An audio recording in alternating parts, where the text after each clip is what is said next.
Greetings. I hope everybody's doing okay. Now this is a quick one to get around. For starters, omanyi omuzadde we Uganda kyasinze okuba omunakuwavu. Omuzadde atunula ng'alaba buli kimu akikoze. Ng'alaba alina ebitiibwa ebimu ebikolerere ebisinga ku byo nga bibbe. Ng'alaba achievinze buli kintu mu bulamu.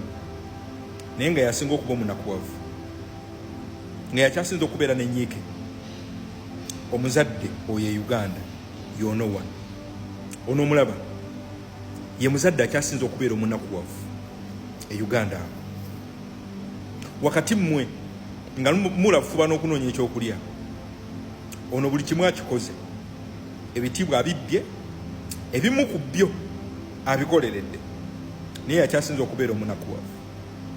Lwansonga wakati ng'ali ku piiki ye, amaanyi ge n'omusaayi gwayiye okufuuka kyafuuse bwe byandimusasulidde, Katonda yamuwa ekibonerezo ekyono. Nkuddiremu, Katonda yamuwa ekibonerezo kyono. Tewali bulumi businga muzadde yenna kuteeka mu maanyi ge agasinga okuba amangi okulaba nga akola nnyo omwana mwafuuke ekintu ekyomugaso mu society. Katonda n'amaliriza ng'akuwadde ono. Olaba amaanyi ono omwami ge yateekamu, ono yateekamu amaanyi mangi, n'ateekamu buli ekyetaagisa mutabani we afuuke ekyomuwendo, afuuka ali musiikira. Katonda n'amubonereza absolutely. Lwaki njogera bwe nti? Laba tweet zino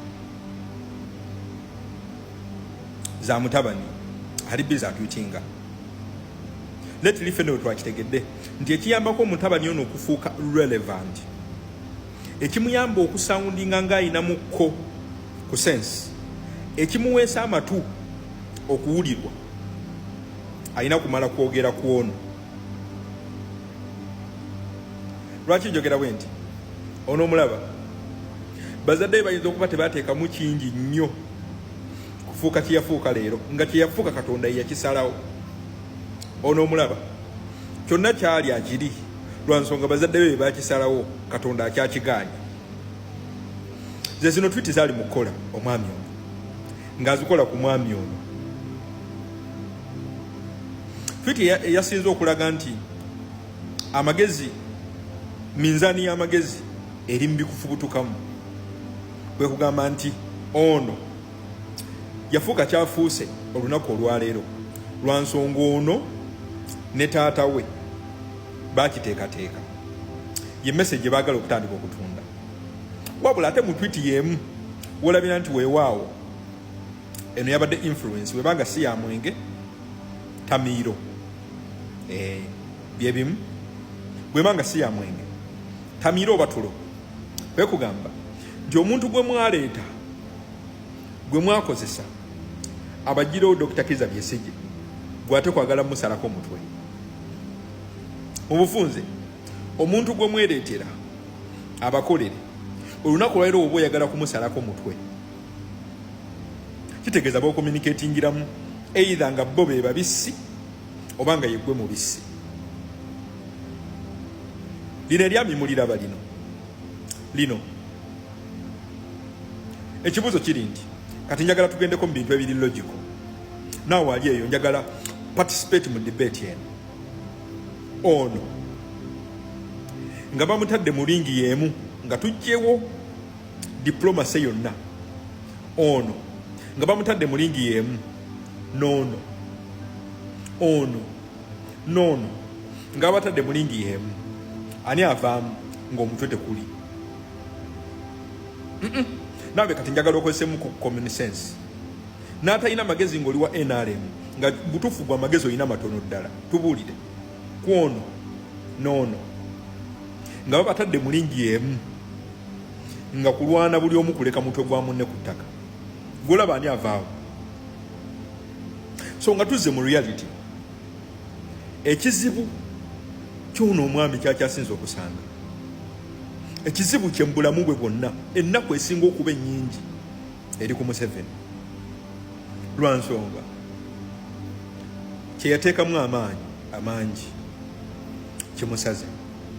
Revolution eno senga tusooka mother nature okutuuka ku Museveni, okweraliikirira kwe tekuli ku ye, kuli kulitabanye liri completely useless, lyali ssemabega. Obweraliikirivu bwa Museveni buli kuba nti oba mutabani wasobola surviving emyaka emirala 2 nga Museveni tumututte emisinde, obanga mother nature atusoose omutwala emisinde. Nkugambye Museveni anaatera okufa, yes, anaatera okufa. Yes, waliwo abagamba gwe togenda kufa. Yes, nja kufa, nyinza omusooka. Nye nkugambye Museveni anaatera okufa. Naye obweraliikirivu bwa Museveni obusinga buli awantu awo. Oba anaamala emagombo mwaka gumu nga mutabani we tannamugoberera. Ezo entalo zawakula kubeereru, alengeza abasirikale nga bw'ayagadde, alumba buli musirikale nga bw'ayagadde. Obweraliikirivu bwa Museveni buli awo, nti ayinza okuba abadde sokaaningi mu kutemula kwe nga bye bimu ku bimuwangazaawoko ku bbanga.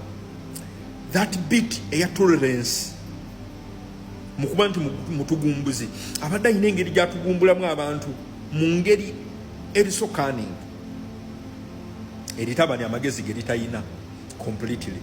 Si kwogera kumuvuma, gwerengera omutabani engeri gyeyekondakitinga, gwerabira tabani engeri gyeyekondakitinga, completely useless. Ne Museveni akimanyi liri completely incompetent. Walaba kyekifo kye yaliteekamu ekya CDF, eyo yali trial. Museveni ali kunnaakola ntya? Wulira ebigambo bino nze kambikugambe nga tewali ajja bigamba. Nga mukati Museveni yeeraliikidde nti ssaawa yonna agenda tumutwala emisinde, ate guno omwaka bwagusuka gujja tagusuka. Revolution egenda mutuukako anytime soon.